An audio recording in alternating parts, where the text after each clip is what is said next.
All right. So today we're talking with my friend Michelle. Michelle, we were talking, and it's been like 15 years that we've known each other. She took pictures of me when I was pregnant with Lily, and then her newborn pictures.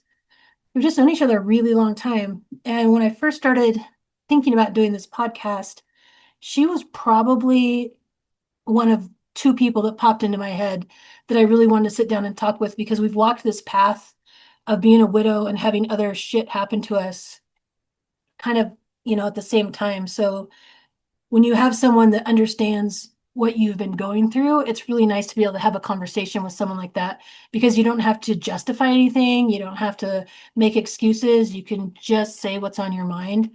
And I just thought that would make a really good chat for us to have and for this to be the first episode that's going to be out to give everybody an idea of what's going to happen. So, hello, Michelle. How are you? Hi, Terry. I'm doing well. How are you? I am well. Thank you. How's it in Kansas today? It is a little bit gloomy and humid, just Ugh. like I like it. Gloomy and Perfect weather. sounds like how I remember it. Well, it's hot as balls here in Colorado Springs. I didn't realize I was moving to the desert until I got here. So, yeah. Well, I mean, at least it's not Kansas. I'm not you're not wrong. Yeah. All right, well, we're just going to start off because I think that's the best thing to do is to get into this. And when I'm listening to a podcast, I don't want to listen to people tell me about the color of their shoelaces. So, how about you tell me a little bit about yourself? Well, I'm Michelle. I am 43. I live in Kansas. I've grown up here my whole life. I have five children. Three of them are adults, two of them are still under 18. I am a widow, and I am also a huge lover of music, all music, and I love art. I love special effects makeup. I love creating it, and that's pretty much So, when you said that, all. that makes me think of some of the things about you. You say, like, I love special effects, but your Halloween costume stuff is always the best, and you usually win the prizes. But yeah, so when she says she likes it, let me just tell you that she has a knack that a lot of people, nobody in my circle does it better than Michelle does. So that's for sure. And when she says she likes music, I do know the Deftones is top of her list, and I cannot argue with that. That's some good music. Yes, Uh, they are and my favorite. yeah, things that you remember about people, right? Like what you never know what it's going to be till you hear it. So you Exactly. struck right on there with like kind of, you know, what this is about. You are a widow. Um, and I know your husband's name was Lee, and he, you know, I know was, the love of your life, and you and I both can resonate on losing that person in your life. So how about you tell me a little bit about Lee, how the two of you met? Leah and I met through mutual friends when we were teenagers, actually. I was just happened to be randomly at at these guys' house. They're twins that I went to school with, Mike and Phil. One morning in the summertime in like 1998, and we're sitting like on their patio area, just catching up or whatever. And this guy walks in out of nowhere, and he was the most beautiful thing I'd ever seen in my life to that point. Mhm. He had long hair and he like just everything about him. And he sat down like kind of across the table from me. And I was just like, every breath, it felt like every breath he took, I noticed, like Oh. it was very weird. And then he tells us about how he hasn't been to sleep. He just got back from the Waffle House, and like there was a food fight and all these things. And then I everybody's leaving, and we walk out at the same time, and I see that he's got a 1978 Monte Carlo that was the second most beautiful thing I'd ever seen to that point. And I was just like teenage in love with him. I met him, fell in love with him, and then I said, I'm either going to marry him or Fred Durst. I'm going to marry Lee Phillips. as a teenager, I knew that that was going to happen at some point in my life, which is crazy, right? Because Mm. you you meet somebody and then you're just like, he's it, that's the one. And then you go on to a totally different life, but it still came back to that. That's Yeah. still what ended And up I'm happening assuming anyway. when you re-met him, you remembered that. You're like, oh yeah. Well, yes, and he knew too because I had told him like throughout the years that I had said that. And he didn't think it was weird or anything. He was just like, yeah, maybe, who knows, whatever. So you say you met him earlier, and then you had two older kids. So obviously you had a relationship in between there. How did you guys reconnect? So the older three children's dad was friends with this group of people that I became close with, after meeting Lee at Mhm. that point. And we all became very good friends. And then when Jay and I broke up, I kept that group of friends. In the meantime, I had moved to another city and, tried to start my life over after being with Jay and just trying to find myself. Mhm. And then, but Lee and I had always kind of kept in contact over the years here and there. And during the time that I was away, Lee became friends with these people as well. So when I would come back home to Leavenworth to visit, obviously I would hook up with my friends and then he would be around and we had history. So, we would just kind That of, does, that makes it a little easier. You don't have to start from ground zero. exactly. And then when I was pregnant with with Ethan, I got a job at Armed Forces Bank and Lee was a supervisor there. Out of all And the places, right? The two of yeah, you.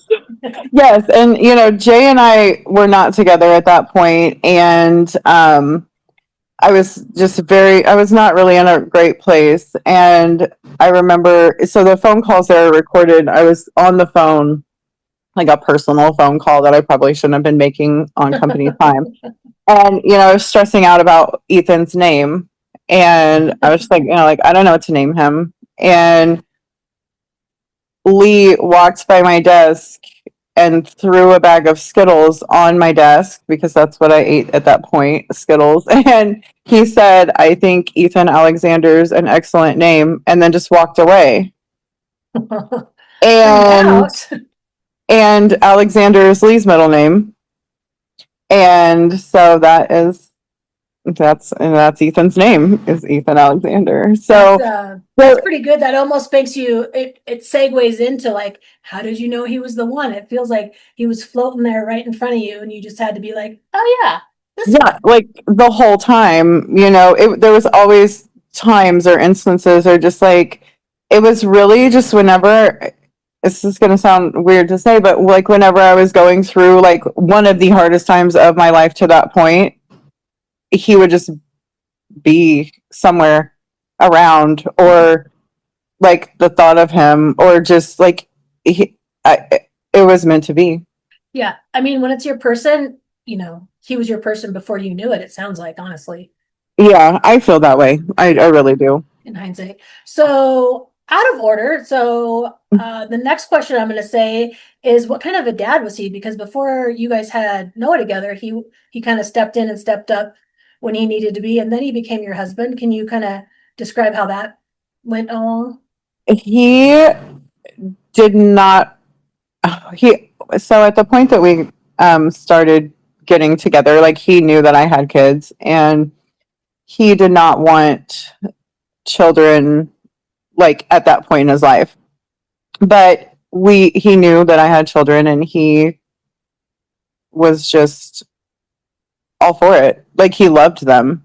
It was not hard for us to move back here and be with him, and he was so good to my kids. There were some struggles with discipline and things like that because I was used to being the one, and I had a really hard time allowing anyone else to discipline them for anything, and so there was some conflict there, but we as far as being a good dad to them, he was an excellent dad to all of them.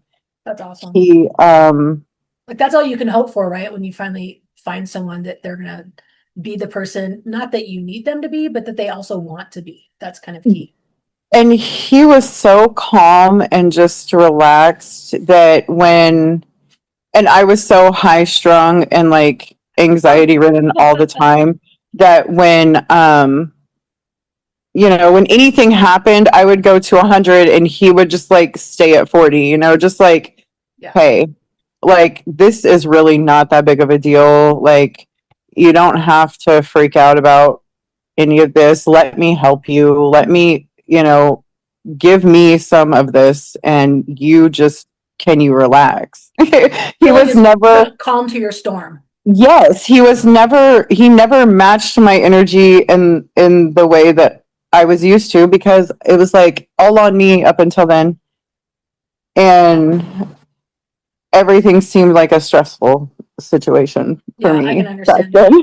I know, Yeah. and those are just I know things that you and I share in common, and it sounds silly, like why wouldn't you let somebody help you? But you know, when control is part of your life, it's really hard to let up even a little bit, and so I understand Well, its growing pains. Yeah. and when you're used to like when you have let people help you and they don't follow the instructions, it's like, yes, you Yes. did these things, but you didn't do this one big important thing that needed to happen before. It Yeah, was I'll like the just do it order. myself.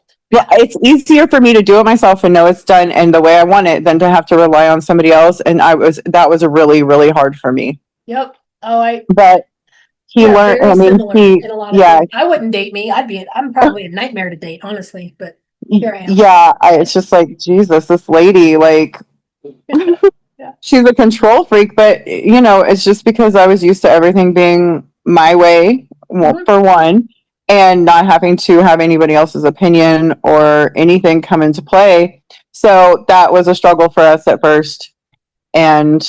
But like I said, he was so cool and relaxed and just such a chill person that it was like, if that's how you want me to do it, okay. Yeah. There was no argument about it. Yeah. And I know that he was Especially, super, I would say he was super, from what, just remembering you and knowing you at that time, he was super supportive of all the stuff that that you were doing and that you were into. He honestly just seemed like just the right, perfect person for you. I mean, really. yeah, he was always like, if she's happy, then I'm happy. It was never, I never had to, you know,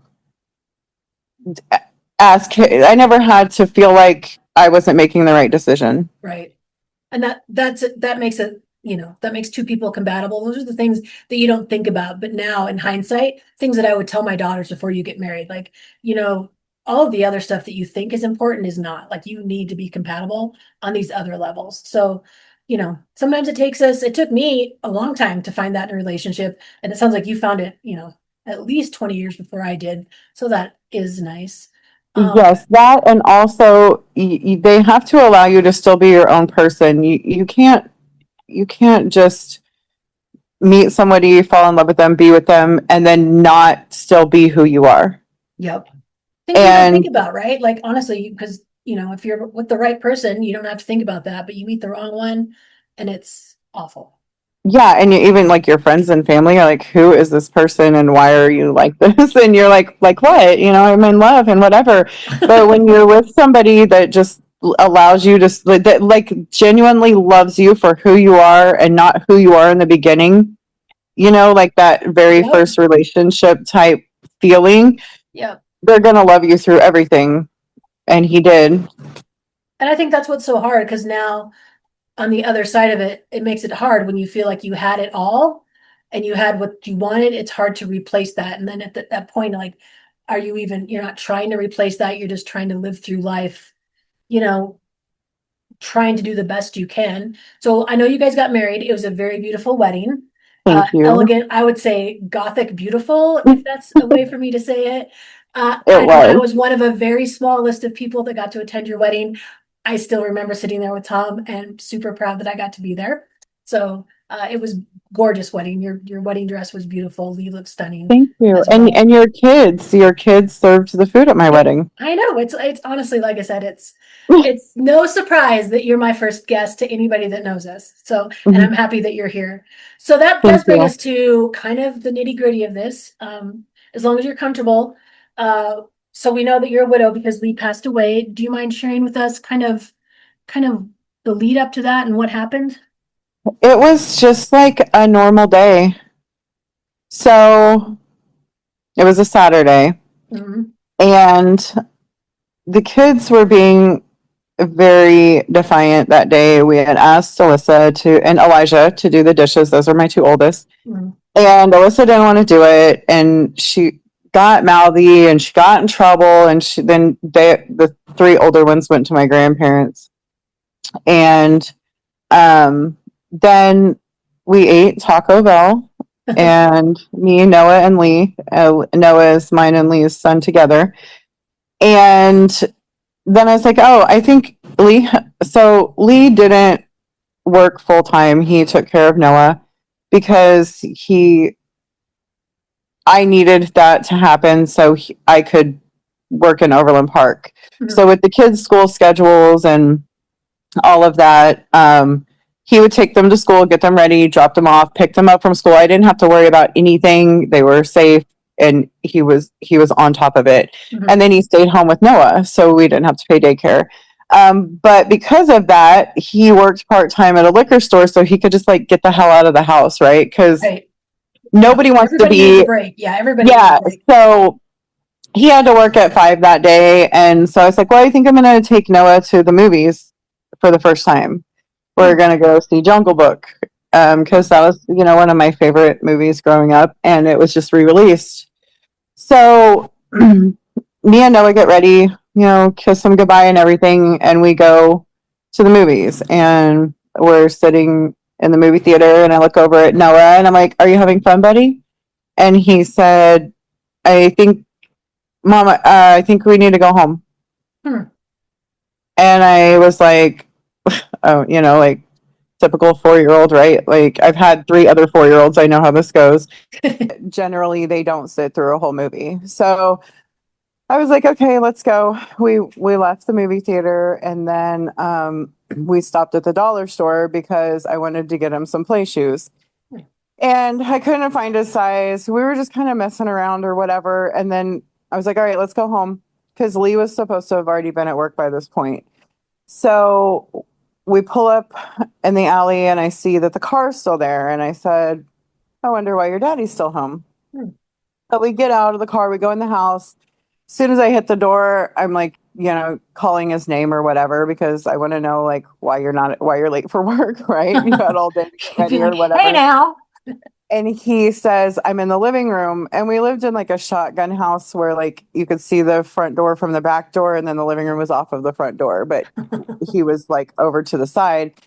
So we walk in, we go through the kitchen, we go through the dining room. Noah takes a right, runs swiftly upstairs to get on video games. So I walk in, and I see him, and I put my purse on the ottoman, and he is sitting on the sectional with one of those like 6-quart spaghetti pots, like the Yeah. silver ones. Yes, the big one.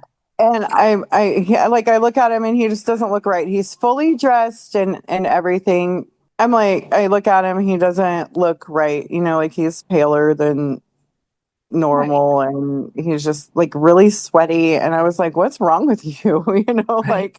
And he's like, I don't know. He's like, I took a shower. I was getting ready for work. I can't stop throwing up. I'm like pouring sweat. And he was like, it looked like he had just got out of the shower and didn't dry off and put his clothes on. He was like Wow. that wet. And so he was like, I called Jeff. Jeff is one of our friends. He is a nurse. And he was like, and he just said, I'm probably hungover. He was at dinner with his wife, and he would be here. And I Yeah. was like, okay. So, I said, so I'm bent over, like digging through my purse because I had thrown my keys in this duffel bag of a purse at this point, and now I'm like panicking because there's something wrong with my husband. I can see it. I don't know what it is, But he's and not hungover. You're like, no. no, he's not hungover, but I mean, there was something wrong, Right. and he's in the living room throwing up in the spaghetti pot saying like, this is not a normal situation. And I'm just thinking like, okay, so I said, do you want me to take you to the hospital or do you want me to call an ambulance? And he said, just take me, but let me, I feel like I got to throw up again. Just let me throw up again. I do not want to throw up in the car because we had just bought a Durango. And he was like, I don't want to throw up in the car. And I said, okay. So he's throwing up. I'm still searching for these keys. I'm starting to kind of panic and I'm like thinking all the thoughts, like, what Right, am I going to do with the kids? Where's Noah? All the things. right. And I'm talking to him still, like, okay, so when did this start? I'm asking questions and he is not replying and I'm not looking at him at this point. So I glance over and he has sat back and his eyes have like rolled back in his head. They're Mm, still open, but there's something is escalated here. right. So now I said, fuck finding the keys. Now I'm looking for my phone, right? Because it's also in the purse. And I'm like fumbling with things because I'm panicking. And I finally find the phone. I grab it. I call 911. They answer. I like walk outside because they're asking me the address. I don't know my address. I can't even think You're straight. flustered, completely flustered. Yes. So I remember walking outside and looking at the house, the numbers on the house. I'm like, it's like there's something wrong with my husband. I can't like he's there. These are the things that's happening. I'm also like we had just found out that he is diabetic. That's and we in my head I'm thinking like don't move him. Like what are all the things I've ever heard? Like don't move them, diabetic coma. Like all the things I don't medically know Right. if this is accurate. It's just things that are popping into my head as like I'm wondering if I should do CPR. Do I even know how to do CPR? I don't know. I don't remember. I'm like freaking out. She puts me on hold to call EMS. I am in the house with him at this point. I am talking to him. I'm trying to get him to talk to me. All I can hear, like, it's like he's trying to reply to me, but he can't. It's Hmm. like gurgling, moaning, like there are words there, but I don't know what they are. Right. So I think maybe he thought he was talking to me, but I could not understand anything Right. he was saying. And then he stopped, and then that stopped. They came back on.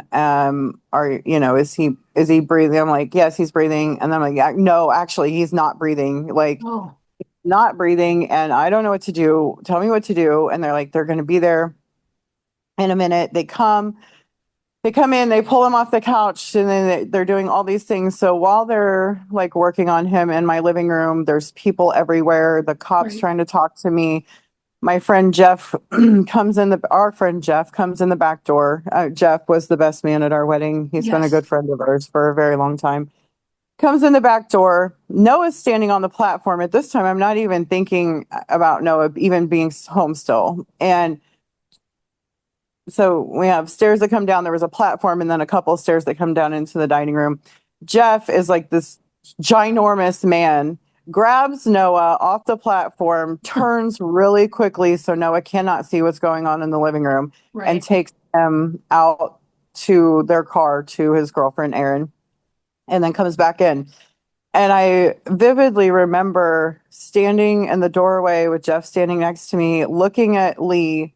They had put the defibrillator on him at this point, Hmm. and I am just like, I don't even know this is not even like real life. I don't know what's happening here. And Jeff does. And he Right. says, this is not good.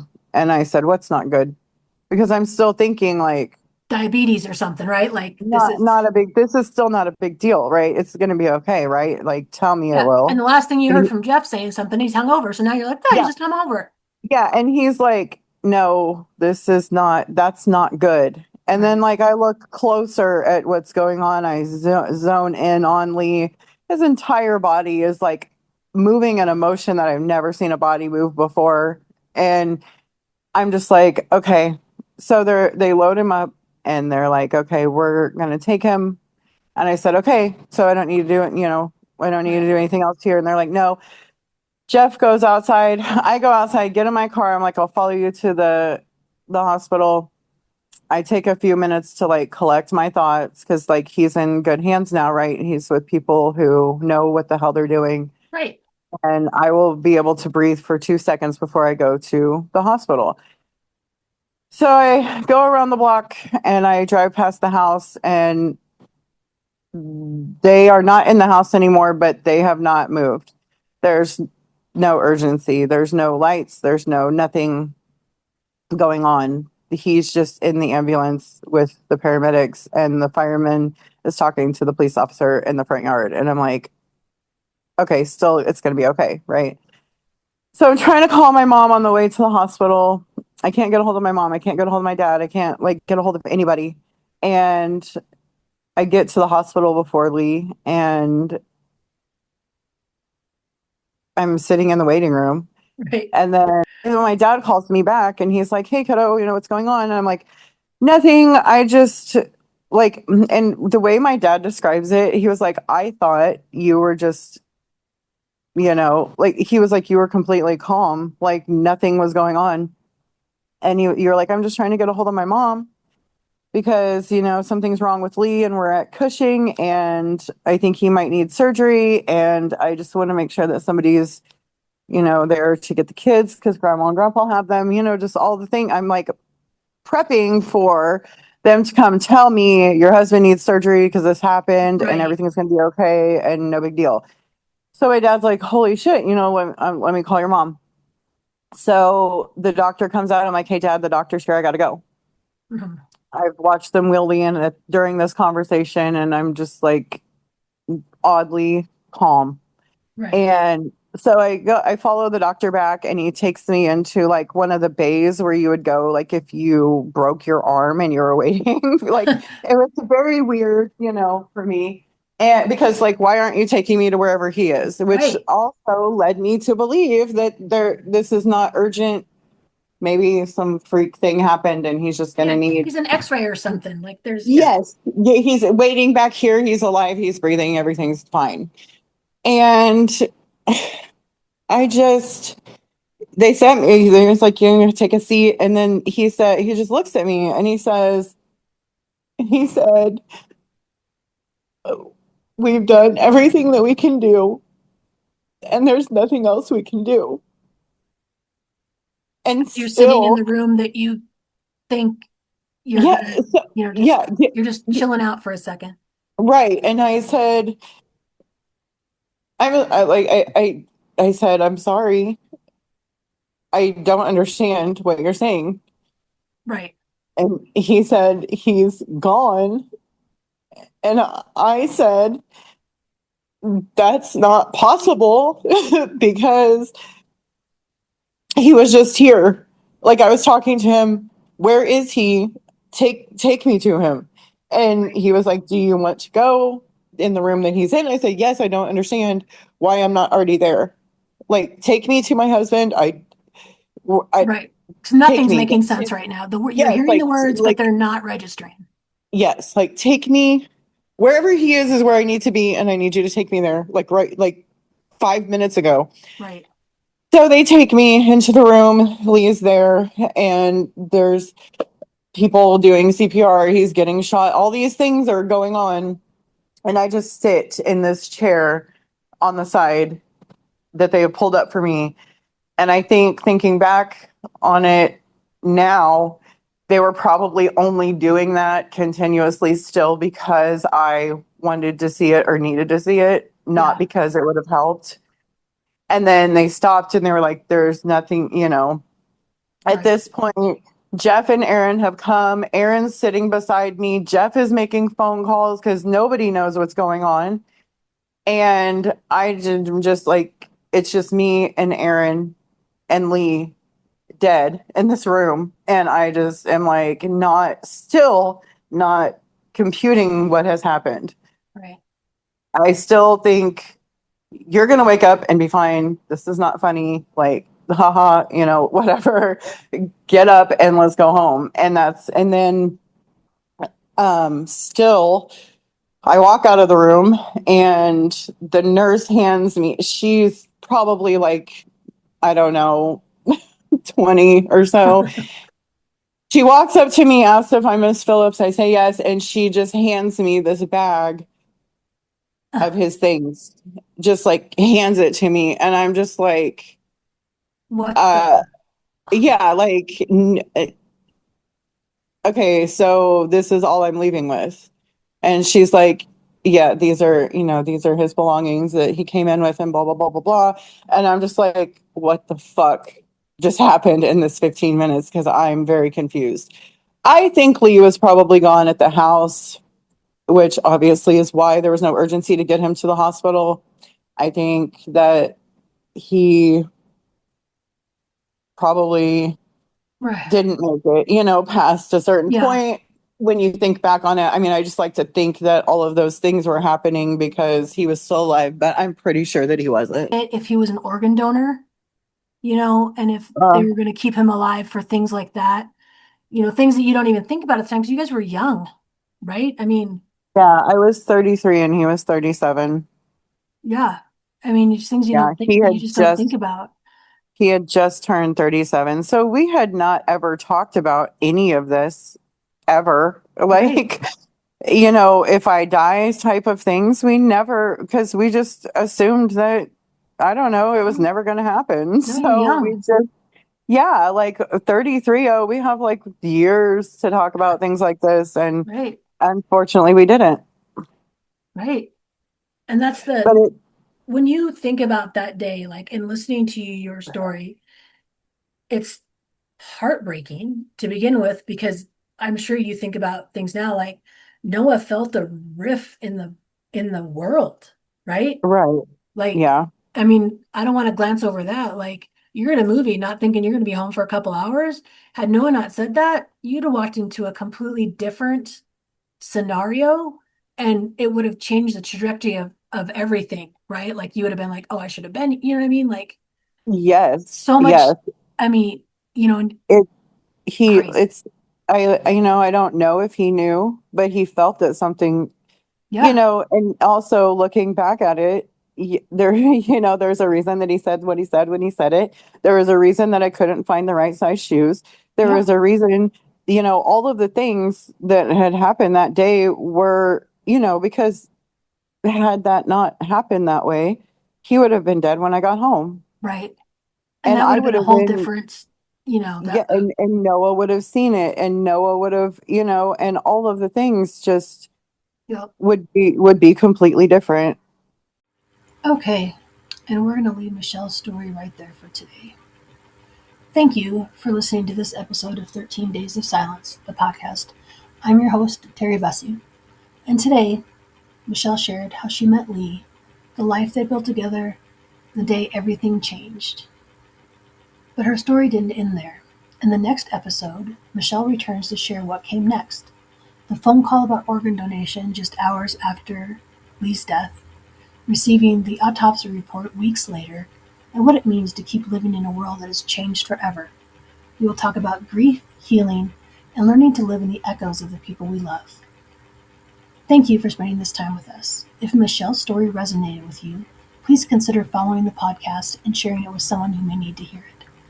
Until next time, I hope you have a hummingbird day.